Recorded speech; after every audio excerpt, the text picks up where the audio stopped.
Podcast with John Impemba and Andrew Cooper.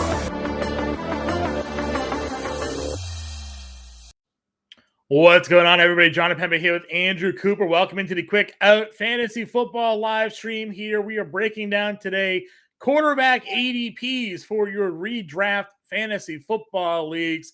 Coop, my guy, how we doing? Doing great, man. And the good news, we kind of did an overview earlier, much earlier, about where things are looking at quarterback. There's been so much movement. I rarely see this much movement at quarterback, but there's a lot of shifting around. The sharp guys moving up, some of the mobile guys. Brock Purdy popping on the scene. A lot to talk about, John. Yeah. So why don't we get into some news first? Yeah, exactly. Why don't you, before we do that, let's tell everybody what we got going on here at the site. Obviously, the Fantasy Alarm Fantasy Football Draft Guide is available.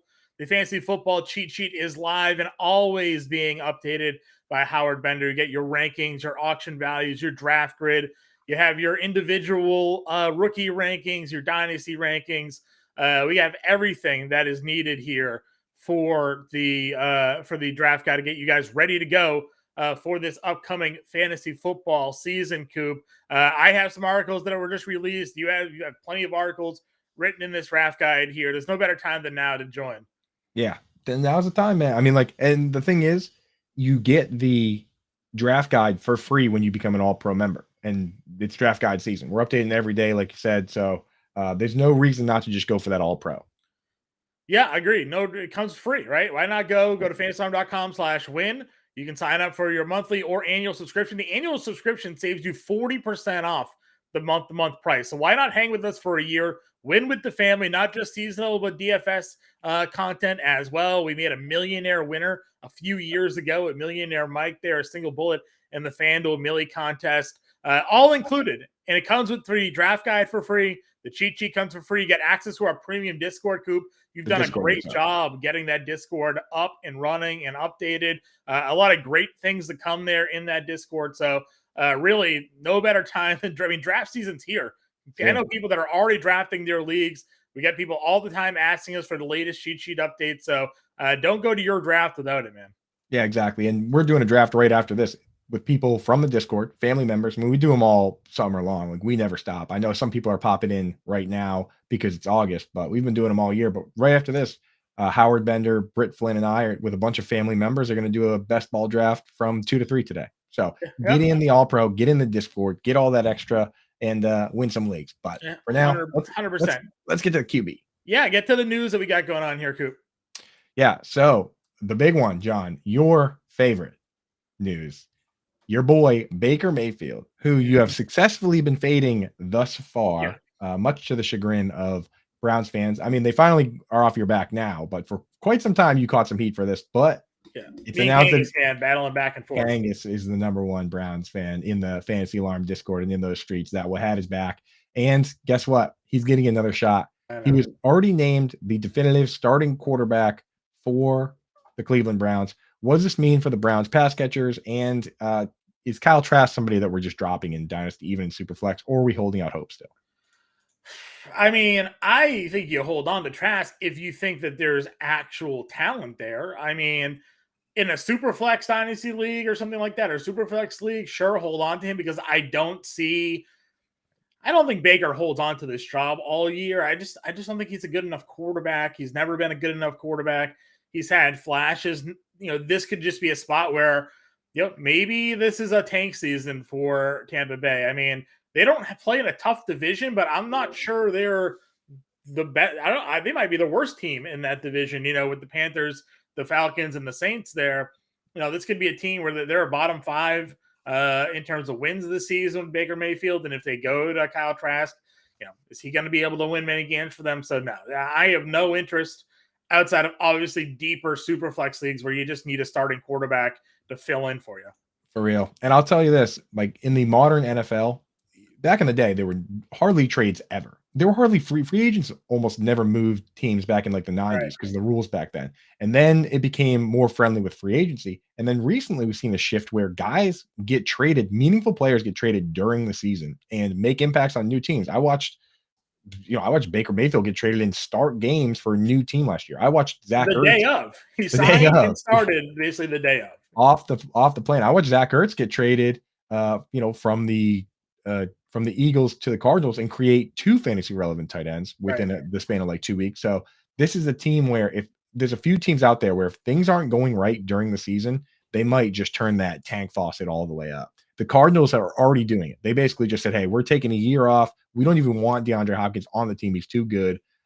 There's a possibility that guys like Mike Evans and Chris Godwin, if they look around and say, "Hey, we need to go for a deep rebuild here," there's no reason to have Mike Evans here. That's a guy that could potentially get moved. So something to consider, just long-term implications for some of these teams that we know they're probably not winning anything. And if it becomes clear after 5 or 6 weeks, maybe they're kind of that kind of team. So just keep that in mind when talking about teams like the Buccaneers.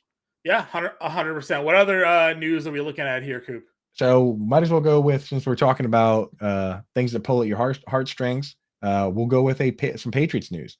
Safety Adrian Phillips, who himself has been, he's been okay. He's more of a third safety fill-in type guy, but he came out and made a point to say that Mac Jones this year with Bill O'Brien looks, and I quote Adrian Phillips, way better this year than he did last year. So Adrian Phillips is buying in. He's drinking the Kool-Aid, John. Kool-Aid for you or no? I mean, listen, you have to be encouraged by what we've seen, obviously, with Bill O'Brien as the offensive coordinator coming in and improving that offense. So, I think that Mac looked good as a rookie, which is why everybody was excited what could have been in year 2, and then they stuck him with a defensive coordinator and a special teams coach as his OCs and play callers, and it was just a disaster. Now I'm hopeful getting O'Brien in there now to call those plays that offense can expand. And at the very least, show me the Mac Jones we had 2 years ago, if not a little bit better, because he has now that NFL experience. Because that's what I'm looking to see out of him. Yeah, I just want to see, because I've seen the Bill O'Brien style offense. Obviously, he leans into the assets he has, but they actually kind of went out and grabbed a bunch of the assets, a bunch of versions of the assets they had back in 2011, right? Right. They had Rob Gronkowski and Mike Gesicki. So he went with Hunter Henry. Sorry, they had Rob Gronkowski and Aaron Hernandez. So they went with Hunter Henry and Mike Gesicki in those 2 roles. And back then they had Wes Welker, who played a lot of slot, but also flanker. They go out and get Juju to fill that role. So it looks like they're basically giving him the pieces that he had when they had arguably one of the best offenses of all time. The 2007 and 2011 Patriots offenses were unbelievable. I mean, during that 2011 year, they had the tight end 1 and the tight end 3, and Wes Welker got 173 targets. Obviously, Tom Brady is a huge part of that. But if they can get Mac Jones coached up to where he's actually releasing the ball quickly and he's looking for those death by 1,000 cuts plays, I mean, maybe they can recreate it to some degree. Obviously, not to that degree, but to some degree. Yeah, I mean, like you said, Gesicki was quoted saying that when he got there, O'Brien sat them down and showed them film of the Hernandez Gronkowski offense, right? And they were like, "This is what we could do with Hunter Henry and Gesicki there." And Gesicki was talking about how excited he was. Now he got injured. They're hopeful he'll be ready to go. Obviously, for the start of the season, he has that AC joint shoulder separation that he was dealing with. But obviously, a big part of that offense was getting them ready to go here. So. I think Mac Jones could be an exciting play, especially where he's going when it comes to ADP, man. Yeah. In terms of other news, there's been a lot of Kenny Pickett hype this offseason. You and I had some long talks about, everyone seems to love the weapons, but they don't love the guy slinging it, where last year worked out well for us with Tua when everyone loved the weapons. We were drafting him. But Kenny Pickett himself, they asked him about all the hype. He poured a little cold water on it, saying it's just the preseason, man. None of this matters. But he's looked good. Hey, got to be humble. He's looked good this offseason. Do you think that that'll potentially translate? Are you drafting Kenny Pickett? I know we're going to go through the ADPs, but just quick thoughts on Kenny Pickett. I mean, I think that more of the cold water is on Matt Canada, the offensive play caller, from the sense that I've gotten. And we've done the Kenny Pickett player debate article that went into Reddit, and the comments on that were more so like, I like Kenny Pickett. I like what this offense looked like there towards the end of the year. But Matt Canada is a problem calling plays. They don't think his style of play calling is up to standard of the current NFL game. And that's a problem. Right. Yeah. I mean, it's been pretty rough. In theory, though, in theory, I like the way he operates. Like I like the RPOs, and I think that fits Kenny Pickett's profile to a T. But I mean, he has got to be on the hottest seat in the entire league, right? For Mhm. Matt Canada, right? Like That the that seems to be single the hottest. thought process. Yeah, and that's the thing is it's so easy. Like Tomlin has yet another out. All he has to do to keep his job going is go over 500 and fire Matt Canada. So Tomlin, in my opinion, a top 5 coach in this league, but I don't think he's going anywhere no matter what happens, right? No, and that's one of the reasons why I am actually a little bit more bullish on Pickett this year is because it's his second season in the exact same system. How many times do you have these first round quarterbacks or quarterbacks that get taken and they're on bad teams and they get drafted and then there's turnover and it's just like, how is this guy going to be able to succeed if every year he has to learn a new offense? Daniel Jones is a perfect example of that. Yeah. Obviously, it didn't work for Mitch Trubisky, but the guy had one of the worst play callers in head coaches, with Nagy there. It was holding him back. And obviously, we saw him last year have an opportunity, got hurt, didn't totally work out. But I am willing to give Pickett the opportunity the second year in an offense with the same coach, same offensive coordinator, same QB coach, even, to put forth and show why he was a first round pick, and see if there's value there. That's what's so crazy about this league is that there are so few opportunities, and you at this position you don't rotate, right? Like there's no besides maybe if you watch. I'm not sure if you watched any of the Swamp documentary on the Gators where they were rotating Tim Tebow in with Right. with Chris Leak, but like in the NFL, there's really not much rotating. So at the end of the day, there's 32 jobs, and as we've seen with guys like Tom Brady and Brock Purdy. Sometimes you get a shot and it works out great, but how many times out there did that guy never get a shot, right? Like a guy like, you can even say Colin Kaepernick got a shot and then got railroaded. I mean, it's such a privilege. And the craziest part about it is that we're going to go through this show and go through ADP and look at the QB 15, who maybe is the 15th best person in the world at his job and say, nah, you know what I mean? So not for me. Not for me. Exactly. Yeah. 15th best person in the world, mega star, made it all the way through the funnel of high school to college to be a top half QB in his league. And we're going to say, yeah, I'm not taking him. Yeah. So it's crazy the pressure on these guys. It's Brian Scalabrine, right? I know it's the wrong sport here, but he's like, I'm closer to LeBron James than you are to me. It's exactly, that's that sort of thing there. And then he dominated. Then he actually put his money where his mouth is with the scallenge and dominated all those. Dominated a bunch of people. But let's get into it here. We got some people joining in the chat. We appreciate all of you here. If you haven't yet already liked and subscribed to the channel, please do so. Obviously,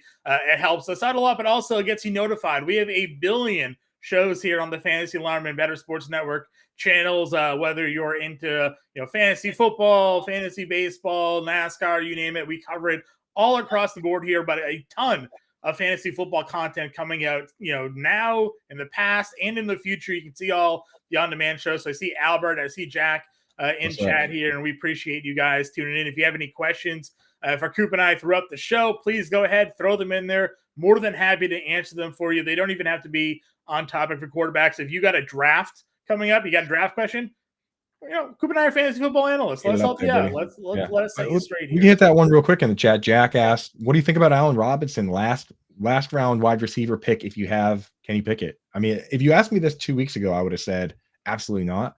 But honestly, I've been going through and doing the recaps for all the preseason games. When the starters are out there, he's out there. And they're rolling a lot of 3 wide receiver sets. I thought we might see more Darnell Washington because they spent up on him decently, and we'd see more 12 personnel, but Allen Robinson's not coming out. They're running kind of 1 wide receiver sets, and I'm not even sure if they do go 12 personnel, if it's going to be Allen Robinson coming out or if it's going to be George Pickens. We don't even really know. So maybe last round stab. What do you think? Yeah, I don't see a reason why not to be a last round stab. I think that there could be wide receivers on better offensive passing games that you could potentially target there late, of course, with a late round pick. But if you want to just, do the lottery ticket scratch ticket game, Coop, and with Allen Robinson, like by all means. Watch list. So the week 1 this year, I do the snap count articles. I do a couple weekly articles, the snap count article and the tight end stuff. That's what gets you through life. And I'll tell you what, that first snap count article of the year is so important because we go through and say, hey, these guys are playing in 2 wide receiver sets. This guy didn't. you need to make these guys priority waiver ads. And every year there's somebody in there that gets a full-time role. Maybe you didn't have one in the past, and the targets follow. The targets follow the snap. So we'll hammer that out week 1 for you. But maybe Allen Robinson is a priority watch list type. Yeah, Jalen Hyatt is in my last round pick wide receiver in Yeah. drafts. Yeah, I just think the upside for him could be a little bit greater than Allen Robinson, but we'll see. But again, we'll talk about quarterbacks here. Skinny, I see your comment on Ritter. We'll get there. Let's jump into it. Let's talk about the easy ones, right? The top guys when it comes to the quarterback position here. Here are your top 10 quarterbacks based off ADP. Looking at some FFPC data here. Mahomes is your first. Jalen Hurts, Josh Allen, Lamar Jackson, Joe Burrow round out the top 5, Coop. Yeah. And I mentioned this on the other show, my show, Coop's Fantasy Football Fiasco, which is basically just me ranting for an hour. On that show, we use FFPC ADP. That's why we're using it here. It is a little bit sharper because these leagues, a lot of times the buy-ins are $2,000, $5,000, and they're just kind of ahead of the curve a little bit. So we do like using these ones. And as you noticed, John, Jalen Hurts going ahead of Josh Allen, and look at the mobile QBs moving up here. For me personally, the thing with Patrick Mahomes is that I don't really find myself taking Travis Kelce that often, just because I lean into my skills at the tight end position, and it's oftentimes the guy that takes Kelce that also takes Mahomes, and I have no problem with that. I have no problem with that stack. You might just flat out win the league. That is honestly one of the stacks that could just make fantasy football boring if they just do what they do, So it's like I absolutely no problem with that. After that, what I like to do is wait and potentially take Hurts or Josh Allen in the 3rd round if they make it. They don't always do, but if they do, I feel so good about it. Like if you take Diggs in the 1st or 2nd and then somehow get Allen in the 3rd, you feel really good about it. I just never feel great about it if I take one in the 2nd, John. I know you're a big Jalen Hurts guy, but are you willing to take him in the 2nd round or Josh Allen in the 2nd round, or you prefer to wait and just let the chips fall where they may in the 3rd round? Yeah, so I mean, like obviously where their current ADPs are, you'll have an opportunity basically to draft them at the wheel. So like I'm fine if I feel like, you know what, I want to take Jalen Hurts. If I'm picking 1st in this draft or 2nd in this draft and it comes all the way back around and now it's, the 3rd to last pick in the 2nd round or something like that, I know that I want to get him, I'll take him 1st in the 2nd, knowing that I have a swing pick coming back around. Because there are guys where I feel like if you have certain players that you want on your team, why wait for them, right? Like, especially when you don't know what's going to come back around. You could be sitting there being like, okay, I'll take a positional player here, but I'll get Allen or Hurts on the way back. And then next thing you know, the quarterback run starts at the top of the 3rd and you missed them all, right? And now you're waiting again. You're like, all right, well, now the next set of guys I don't want are not for a couple of rounds. I'll just wait it out. So for me, I'm all about getting who you want kind of when you want them. Exactly. And that's why I like doing a lot of these best ball drafts. We're doing, like I said, we're doing one after this over on Underdog. Use promo code ALARM, get set up over there. They match up to 100% of your deposit. But the way that I do a ton of those, and I find out who those guys are, where when someone else takes them, my heart says, oh, no, I missed that guy. And for me, it just doesn't happen with these quarterbacks in this range. Like if somebody else takes Josh Allen or Jalen Hurts, I don't necessarily go, oh no, I didn't get him. If you feel that way, if you do, so I suggest everybody do a couple of these drafts before your big draft and see how you feel about it. If you truly feel like, oh man, I really wanted Hurts, someone else took him, take him in the 2nd. There's no harm in that based on where they go. But for me, I actually prefer to just wait and then take Lamar Jackson at that swing or in the 4th. So out of that top 5 crew, I find myself taking a lot of Lamar Jackson. With Joe Burrow, I'm still just a little worried about the calf, John. Do we have a full update on that, or is it still just basically they were saying, hey, you know what, he's going to be fine. We're putting him on ice, but he'll be ready for week 1. Is there been an update on Burrow? I mean, that's all I've really seen, and it's hard for me to not just trust that that's what the team is talking about here. I mean, there is no reason for Burrow really to be out there kind of at this stage. It's like, sure, you get some reps in, but he knows the offense. He's not trying to create chemistry with some new weapons. He knows who's there. It's Tyler Boyd, it's T. Higgins, Shamar Chase, it's Joe Mixon. It's the same offense. There's nothing really for him to learn that much. So I understand protecting him and just having him be ready to go for the start of the season. I will say, and obviously it varies depending on your platform, where you're playing. I have no Joe Burrow this season because I was getting Justin Herbert much later than him. Now, obviously in FFPC, we now see the gap closing here. Herbert and Burrow are near each other in terms of where they're coming off the board. I felt like Herbert had an opportunity to produce as much value as Burrow was doing throwing the football here. If you had to pick one or the other, which one would you go, Herbert or Burrow? Personally, I'm going Herbert. I just moved him ahead, and the thing is, I was already super high on Herbert because I've got bets with the books on him leading the league in passing yards. Because last year he was third in passing yards, despite having an average depth of target that, when you take all the QBs that started at least 5 or 6 games, was outside the top 32. He was 34th, and that is basically Joe Lombardi's fault. And Joe Lombardi's gone. And when Mike McCarthy says that, oh, Kellen Moore's young, he's a gunslinger.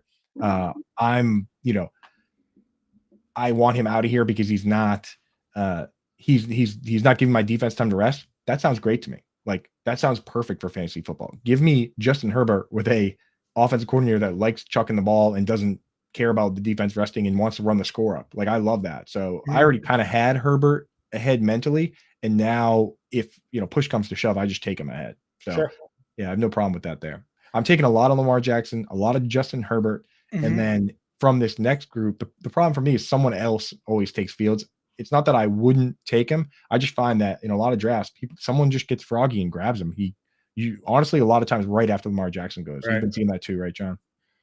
Yeah, and people love the rushing upside. They've seen now the impact it can make in a fantasy football quarterback. The fact that Fields did what he did last season without the gaudy passing numbers, just purely on the rushing side of things, it made him an elite fantasy football option. We did see him obviously take some hits and get injured. That's the risk you play when you go with the mobile quarterback here. But I think that it's just a spot where I am targeting Fields if I can get him. Because I like it. I like his spot, and I like the potential for him this year, where people are kind of again down on him, for where he is going in the offense. I like the DJ Moore acquisition for him. I think getting him a legitimate number one wide receiver is just beneficial to everybody. They drafted an offensive lineman in the first round for him. Just another year again in the same offensive system that we were championing last year. Remember, Coop? They talked about the offensive coordinator and his time in what was it, Ole Miss or something like that. And no, it was Mississippi, Mississippi State, I believe it was. Yeah, but the quarterback on that team, even in a college schedule, which is like 14 games, ran over 200 times. Right. So, and then what did we get out of Fields last year? Just a ridiculous amount of rushing. So I think the interesting one, on that list there was where Trevor Lawrence is going. Now, you want to talk about Burrow, you want to talk about Herbert, and the numbers that people can kind of project them, 4,300 yards, 30 plus touchdowns, somewhere in that range with some mobility. Well, Trevor Lawrence kind of checks all of those boxes as well. As a guy that last year had that breakout year too, offers a little bit mobility. They just brought in Calvin Ridley, by all accounts, looks as good as he was a few years ago. I think that you could see Trevor Lawrence putting up similar numbers that we see from Burrow and Herbert this year, which makes him a great value. If you're missing those guys, you wait a round or two and get Trevor Lawrence that could easily throw for 4,000 yards and 30 touchdowns this year and be right there with those guys. Yeah, that's the thing that I run into, is that I don't end up getting Trevor Lawrence because I love a lot of the guys in this range. I like Lawrence. I love Watson. Christian Kirk is very safe. Obviously, he doesn't really have the mobile upside, but I'm very happy getting Tua and Dak. So for me personally, I just kind of sit back and let everybody else lead the way for me. And I just basically my general plan is to wait and not really take not be the first one to take guys from this tier.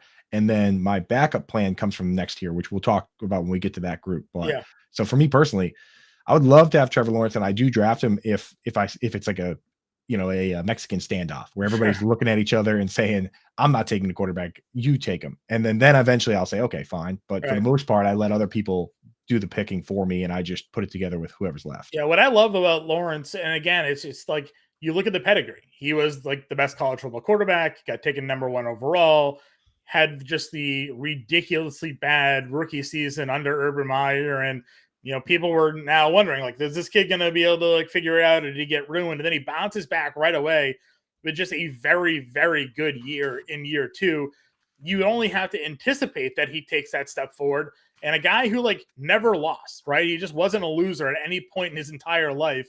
All of a sudden puts a season like he did last year, gets the Jacksonville Jaguars into the playoffs under him here. Hopefully get some learning experience more under his belt in year 2. And then you see him in year 3 take that step. I mean, he could challenge just by his arm alone being, a leading passer, in this league here. So I do like him. But to your point, Tua is a very interesting grab. Now, again, FFPC has him going in the, right around that first round range there. Sorry. The top 10 on the board because he's on here. One of those graphics he's on there. So, but having Waddle and having and Tyreek Hill to throw the football to, last year he was on pace for 4,500 yards passing, but it wasn't for the injuries. Yeah, and honestly, the more I read about, again, not a neuroscience, would never pretend to be, but I've read a lot of information from these experts, and there's a lot of gray area and uncertainty. But one thing people are in agreement on is that if you have a concussion, then for the short term, you are highly susceptible to having another, which makes a lot of sense. It's like a bruise, for instance, your brain hitting the side of your head. It's a bruise that needs to heal. Mm-hmm. It's an injury that needs to heal. If it doesn't heal, you're more susceptible to more. Where the study is unconclusive, and where a number of people come out and say, hey, there's a number of studies that say if it heals completely, just like a bruise or a broken bone, it doesn't necessarily make you more susceptible to additional concussions.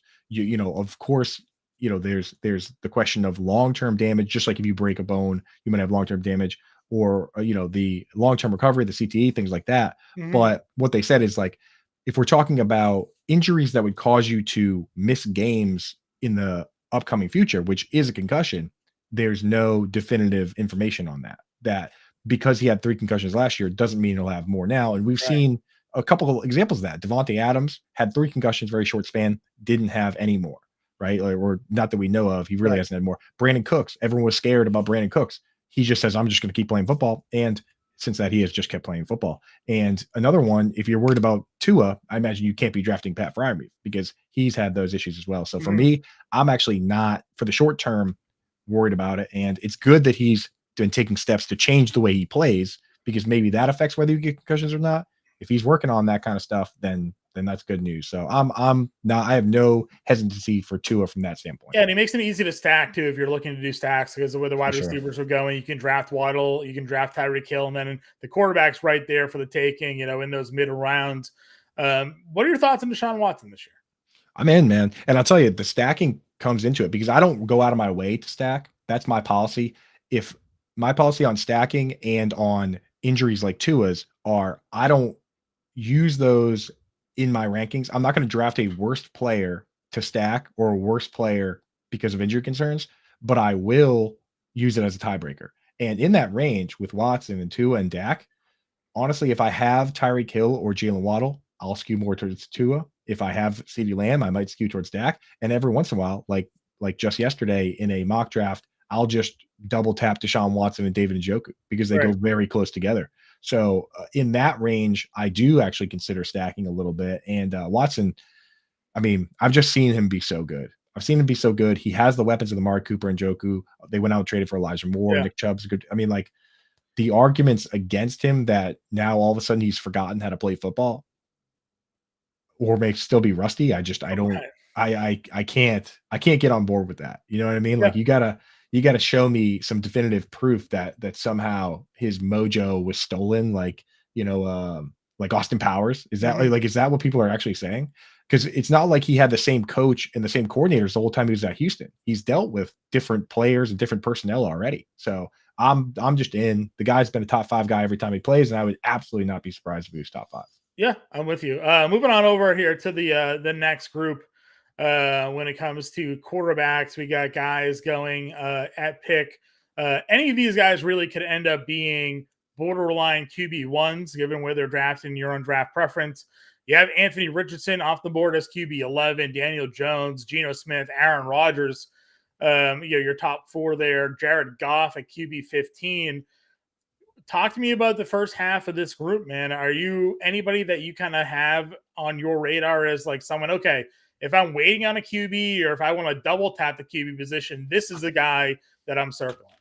Yeah, I mean, so we've got you as football fans, you have to compartmentalize the way you approach things. Like there's a lot of different coops. There's a coop that's a Patriots fan. There's a coop that's an unbiased fantasy analyst, right? There's a coop that's a general football fan, right? In my general football fandom, I've not really liked Daniel Jones, John. You know Yeah. that's no secret to you. Anybody that's new to the show, I personally did not expect them to give him a lot of money. I'm worried that the Giants organization, and I'm not a Giants fan, but I'm worried that the Giants organization might end up where the Chiefs were for many years with Alex Smith, where you have a very good coach and a very good team, and you're making the playoffs, but you're not quite winning it. And then all of a sudden they go out and get Pat Mahomes, and it's like, oh, wait a second. Alex Smith was maybe holding us back. I worry with Daniel Jones and Jared Goff that maybe that's the case. But I will say this, fantasy football coop, in talking to you, John, you're the QB whisperer. Fantasy football coop likes Daniel Jones because 700, there's no substitution for 700 rushing yards, right, John? There really isn't. And the people that are gonna then talk about Daniel Jones and his rushing yards, as Nicholas says here, Daniel Jones is junk. Listen, I don't think that Daniel Jones is gonna go run for 700 yards again, but he's always shown mobility. So it's not like he doesn't have the ability to go out there and be a rushing quarterback. And now he's in an offensive system with Brian Daboll, who was in Buffalo watching Josh Allen be a guy that put up multiple 700-yard rushing seasons while developing his passing game, right? What was the one thing when Josh Allen was drafted? Has the arm, didn't have the touch, didn't have the accuracy. Under Daboll with the quarterback coach and the offensive coordinator developed into that game. Daniel Jones fits the profile of the guy that I was talking about earlier with Kenny Pickett, where I like Kenny Pickett because he's going to be year 2 in the same system. Well, now we have Daniel Jones, who for his first 4 years in the league had a new coach, a new offensive coordinator, a new quarterback coach like every single season, and all of them sucked. Not a single man. Joe Judge was running the arrow play that we ran in Pee Wee football for it didn't make any sense, right? Like people are like wondering what's happening. Brian Daboll, all of a sudden, with the scraps of the players that were left over, trying to manage an offense with Kenny Galladay, who didn't want to run routes, and Sterling Shepard gets hurt, and Kadarius Toney that didn't like the tough style of play, I guess, that was going or coaching that was going to be put there. He didn't want to play. So with these scraps that they had as an offense, put together a year where they got into the playoffs, and Daniel Jones looked somewhat decent and finished as a top 10 fantasy quarterback. So even if Daniel Jones say he runs for 500 yards this year, I think he's going to throw for more than 3,200 yards if he can just get some of his guys to stay a little bit healthier. Darren Waller's there. I like Jalen Hyatt. He does have Shepard and Campbell. They brought in Beasley. They still have Isaiah Hodgins. Like, they still have a bunch of guys that can be there. Saquon Barkley obviously involved as well. So if there's going to be a little bit of a drop back in rushing, I still think that we're going to see more of an increase in throwing out of Daniel Jones to kind of offset that. So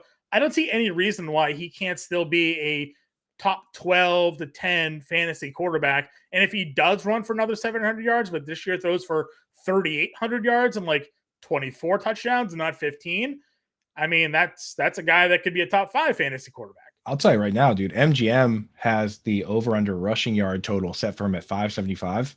I would take that all day long. All day long. That'd be like a 5 or, even if it's 500 yards. I mean, there's not many guys running for 500 yards. You basically have like 5 or 6 guys a year. And then everybody after that is like, running for 250, 300, the Burrows, Lawrences they're not actively running the way Daniel Jones does. So that's basically my plan. If you pull that graphic back up, John, with then I kind of alluded to this last segment is I go in and, there's like a group of guys and I really don't care to a certain degree who I get in the early range. And if I miss them all, I just take one of the mobile guys. I take Daniel Jones or I take Anthony Richardson.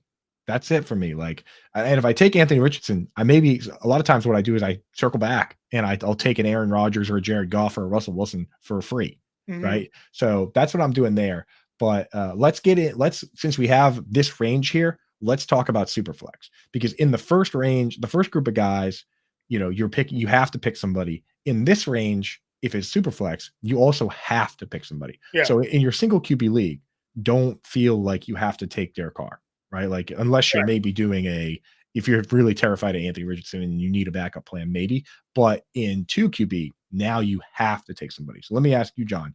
Let's say in the first round you took Justin Herbert and you feel really good about him, and you're only taking one more QB. You don't want to, you're not going for 3. You're just saying, hey, ride or die, Justin Herbert, give me one other guy from this page right here. From this super flex? For super flex. You'd be feel good with Justin Herbert and pick one guy from here where you're like, man, I'd feel really good if these are my 2 QBs. I think it's probably Geno Smith, and that was a guy that I was a little bit skeptical of. You and I talked about this early on during we were breaking down best ball drafts where, I just wasn't sure. He had the Cinderella season last year, but the more I kind of looked into it, he also, when he filled in for Russell Wilson the year before that, was just as good. He had a 68% completion percentage. He was throwing for touchdowns. Then he gets the starting job last year and basically picked up where he left off. And then they go ahead and they add JSN. I know he broke his wrist and there's some, up in the air about his status for week 1, but they don't expect it to be like a long-term problem for him. And we saw him making plays, and they have Metcalf and they have Lockett. They have a decent run game. I think Geno Smith is a guy that if you tell me he's your QB2, you would be very comfortable. My whole thing on Geno Smith last year was I talked about how so few people thought what the season was coming for Geno Smith that in a super flex league, I got Geno Smith for $1. A starting quarterback in the NFL in a super flex league, an auction league, I was able to get him for $1 because nobody expected Geno Smith to be worth anything. And he ended up being a reason that, surprise, surprise, ended up winning that league. But, having a Hurts, Geno Smith super flex combo was strong enough here. But Well, John, I'll say this: people don't realize that you're not just a smooth voice and a pretty face. I mean, I have a ring sitting here at my house that has your name on it, FSGA Expert League ring, right? Like you're a league winner last year. So, I have. It's finally made its way to Massachusetts. Finally made its way back. Yeah, I had to pick it up from Ohio. From Bender picked it up in Vegas, then I picked it up from Ohio, dude, and now it's finally making its way to you. But yeah, I mean, like we're actually good at this, and we do the things we say in these leagues. And I'll say one more thing for Geno. The real term is regression, but when it's that has a negative connotation to it. So positive regression for Geno, one aspect is he ran for 366 yards. When somebody has 68 carries for 366 yards as a quarterback, you would expect them to have at least 2 or 3 or 4 touchdowns. He only had 1. Right. And what's funny is his years ago on the Jets, he had 72 carries for 366 yards and 24 touchdowns, which last year he had 68 for 366 and 24 touchdowns. That year he had 6 touchdowns. Yeah. So if he just runs the way he ran last year, you would expect positive regression of a couple rushing touchdowns, and that can make all the difference. I mean, like when you talk about QB9 versus QB8 versus QB7, 3 rushing touchdowns, it makes a big difference. So Geno, I think there's a possibility he's as good, if not better than I agree. Than that one. Yeah. I want to circle back just to a question here because you did mention Dak Prescott in the last segment. We didn't really expand upon it too much, more so because of the guys that were around him. We talked Tua a lot. But Jack here asked, did we forget Dak? I didn't forget Dak. And it's kind of weird because like CeeDee Lamb is on the cover of our playbook. I really like CeeDee Lamb, but I don't find myself drafting Dak Prescott, right? No. Like I think Dak Prescott can make CeeDee Lamb a wide receiver, top 5 wide receiver this year. But I don't know if Dak Prescott is going to be a guy that is going to put me over the top. I think he's a fine floor player, but he's still turning the ball over a lot. And, I don't know what that offense is really going to look like, this season here. So, I think, again, I'd rather take my shots with CeeDee Lamb than drafting Dak Prescott here. And I'll tell you what, everything I said earlier about Justin Herbert, if you just joined us now, you got to go back and listen to it. But everything I said about Justin Herbert, if that's true, then it should apply the opposite way to Dak Prescott. If Mike McCarthy comes out and says, Kellen Moore, great play caller, great at scoring, but he's a young gun. He needs to realize that in this league, it's more than just scoring touchdowns. You need to milk the clock, give your defense time to rest.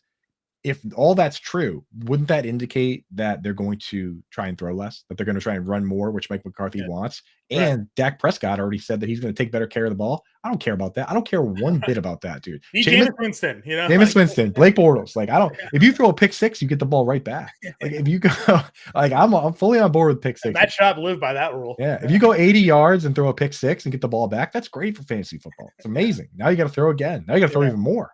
So now you're down points. And now you're down points. Yeah, pick sixes are great for fantasy football. The worst thing for fantasy football is what the Patriots do, which is like pin you deep with a punt and run bend don't break defense. That's having good special teams and a solid defense and a bad offense is the worst thing possible for fantasy. The 12-minute drive is nobody's friend. No, we don't. Nobody wants that, dude. Nobody wants that. So with like if so facto, if we like that for Herbert, we have to not like it for Dak. So again, Dak, if the stack tiebreakers are there and he falls to the right spot, I'll take him. But I just rather hold on. Like Deshaun Watson, Tua is all like I'd rather just grab those guys. Trevor Lawrence, they're kind of all around, that range here. I want to say one guy on this list that I have not even once ventured to even look at is Jared Goff. No, he's so boring. He has who's drafting Jared Goff and is like fist pumping, like he has got Jared Goff, right? Nobody. Maybe Heather Klein. Maybe Heather Klein, producer Heather Klein, big Lions fan. But yeah, dude, I mean, like, and the thing is, there's no difference between what Kirk Cousins and Jared Goff do throwing the football than Josh Allen. And people act like that's a controversial statement because, in our minds, Josh Allen is so much better because of fantasy football. He's so much better at throwing the football and he's so much better at, all these things. But if you look at the stats aren't any different. In fact, Josh Allen throws more interceptions. He actually takes worse care of the football than these guys. The difference is the rushing. Kirk Cousins and Jared Goff have zero interest in even QB sneaks. They don't. They have no. Jamal Williams scored. Tom Brady, if prime Tom Brady was out there, no way Jamal Williams gets 18 touchdowns. Tom is definitely stealing a couple of those himself. Goff, he's in there stealing those. Jalen Hurts. If Jalen Hurts was running that offense, then he would have had 20 touchdowns. So 100%. But to your point, right? Like Jared Goff has 2 back-to-back seasons of 4,600 yards. He threw for 4,400 yards. People just remember like his final year with the Rams, and it was like, oh god, this was awful, right? And he doesn't understand how to play the quarterback position. But last year was an absolute breakout season for him. And then I like Kirk Cousins for the same reason I mentioned to you. He has a 4,500 yard season on his resume. He has a 35 touchdown season on his resume. If he just does that, he's matching Joe Burrow, right? Like the projections for those guys. But to your point, he doesn't run, but he can still be a bottom end QB1 for fantasy football. He was the passing yard leader last year. Patrick Mahomes was 1. Actually, Justin Herbert was 2. I thought he was 3. Justin Herbert was 2. Tom Brady was 3. Kirk Cousins was 4. Joe Burrow was 5, and Jared Goff was 6, and Josh Allen was 7. So they threw for more yards than Josh Allen last year. Allen threw for a couple more touchdown passes, but I mean, these guys are easily capable of throwing 30 touchdown passes. Yeah. So in your 6-point league, and here's the thing: you look at these guys, man. You got Jared Goff, you got Kirk Cousins, you have Aaron Rodgers, back-to-back MVP, absolutely capable of throwing for a ton of yards. You have Russell Wilson, who's been an MVP, and I mean, he just ran the football in a preseason game the other day. So obviously still capable of. Listen, Sean Payton, if he does what people think he's going to do to that team and everybody's just going to bounce back, Javonte Williams is out there playing some preseason snaps, Sutton, Judy, Dulcich, Mims, and whoever's going to be their wide receiver 3. And then, Russell Wilson feels invigorated having Peyton and not, Nathaniel Hackett, who didn't know what side of a playbook to read. There could be a huge bounce back opportunity here. Now, Judy's still going basically where he was last year, so there's no value taken from the drop off. But like you're getting Cortland Sutton late in drafts, rounds like 8, 9, 10. I've seen him go as late. You're getting Russell Wilson here as a QB 16. If these guys just do what everybody thought was going to happen last year, but do it this year with a better coach, I mean, they're going to be breaking slates here. Right. And I'll go as far as to include Derek Carr within that group because and you have to think about, it's funny how often I see people argue against themselves where they'll say, oh yeah, Derek Carr, whatever. But then they'll say, well, Chris Olave, he's going to be good this year. And last year, Chris Olave was wide receiver 25. He wasn't even a wide receiver 2. I know he missed a couple games there, but even on a points per game basis, like he didn't do anything that Jerry Jeudy didn't do. I mean, he didn't do anything that Zay Jones didn't do. Right. And the argument is that he has a better quarterback. Okay. Well, if Chris Olave is worth a second round pick because he has a better quarterback, shouldn't Derek Carr be somebody that we're absolutely considering in best ball and super flex and maybe even at spot starts in our regular leagues? It's like, it's crazy to me the mental hoops that people can jump through to say, I like this guy, but I don't like that guy. Right. So I think for me personally, after Carr is where tough decisions need to start being made. I have a guy personally that I'm taking very next after Carr, but I want to know who you like. Is he on this list here? Too? He is technically on the screen. Yes, he's technically on the screen. He's on the screen. I was gonna say, where is he? Is he in the crowd? Like, what's technically mean? Well, his ADP's been kind of all over the place. Yeah, he's on the screen here. That's right. Is it Purdy? It's Brock Purdy. Yeah, that's where I'm going to. I've had some conversations regarding Jordan Love, and some people like Jordan Love. Obviously we do the show with Corey in the morning. He likes Jordan Love. But for me, it's Brock Purdy because I just did the breakout quarterback article in the draft guide, which you can check out. And it's kind of broken into 2 tiers. It's the mobility, guys that have the mobility aspect that can help him break out. And then it's guys that have talent around him that can help him break out. And if you look at the 49ers offense, is any team top to bottom more talented at other skill position players? I mean, you can say what you want about like the production of Deebo Samuel lately or the injury history with George Kittle. But I mean, CMC, George Kittle, Brandon Ayuk, Deebo Samuel, that offense is loaded skill-wise with talent. We're talking about like there's 32 teams, right? And we're talking about this team has like 4 dudes that you could on offense that you could say are the best player at the position. Not even right. Like CMC, you could say he is the best player at the position. Yeah. Trent Williams, you can say that he is the best player at the position. Can you name a better fullback than Kyle Juszczyk, John? Probably not. Probably not. So best fullback. And George Kittle, arguably the best 2-way tight end. Obviously Kelsey's the best tight end, but George Kittle, as far as 2-way tight ends go, it doesn't get much better. So like this team is loaded up with guys that are literally the best at the position. So whoever the quarterback is, if it was Trey Lance, I'd be in. If it was Sam Darnold, you know what? I'd be in, dude. Like this offense is kind of set it and forget it. I think Purdy can be great. And as Shanahan said, he would need to melt in practice to lose the job. So move him up. I think I moved him up to QB 20. My last update, this update, I think just based on this conversation, I got to move him up to minimum of QB 18. Yeah, listen, again, this isn't like we're not going overboard here on Brock Purdy love. I'm not sitting here being like, make him your QB1 this year and like you're going to win your league. I'm just saying like in a Q2 QB league, sure, he should definitely be drafted and started given the offense around him here. But we've seen quarterbacks in Kyle Shanahan's offense, Jimmy Garoppolo had success at times throwing the football in this offense, but he was just hurt all the time. There wasn't the consistency for him to go out there and be able to be productive, but we saw him have a full season where he threw for almost 4,000 yards and 27 touchdowns.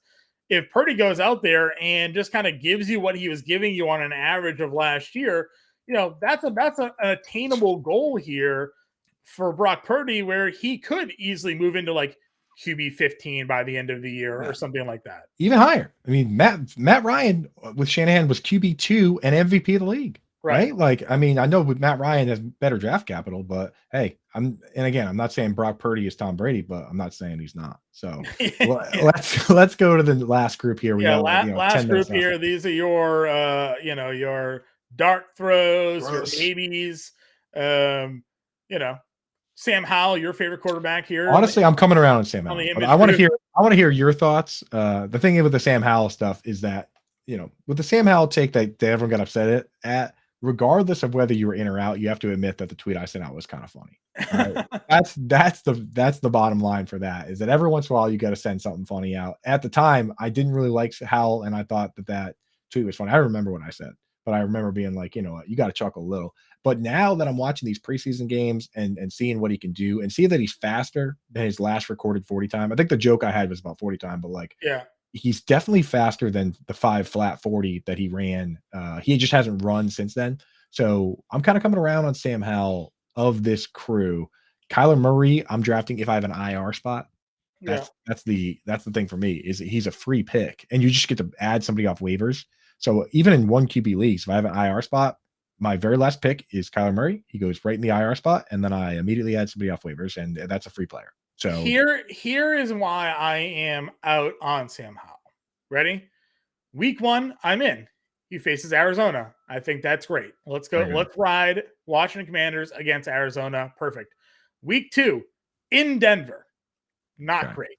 No. Week 3, at home against Buffalo. No. Not great. Week 4, in Philly. Okay. Bad. Home against Chicago. Oh my God. At Atlanta could probably be a win, but Atlanta did improve their defense this offseason. The problem with, I'll just say real quick, Chicago and Atlanta, if they're anything like they were last year, those teams very slow pace and a lot of running and not a lot of fun. Right. At New York in week 7, the Giants, not great. Home against Philly, at New England, and at Seattle, back-to-back weeks there.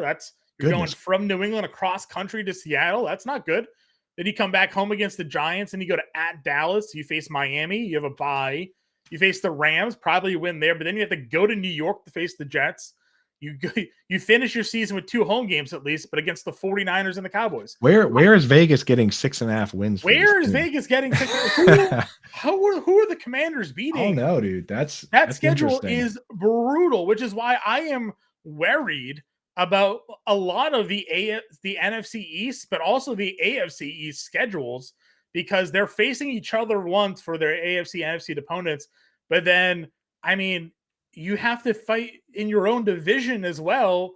If you're in the AFC East, it's Miami, it's the Patriots, it's the Bills, it's the Jets. If you're in the NFC East, this is a ridiculously hard schedule for the Commanders this year. It's crazy. Yeah. I guess you could give them Rams, Cardinals, give them that. And give them 2 division games. I mean, that's 4. They beat the Giants at home, I guess we'll say. Maybe, yeah. I mean, who?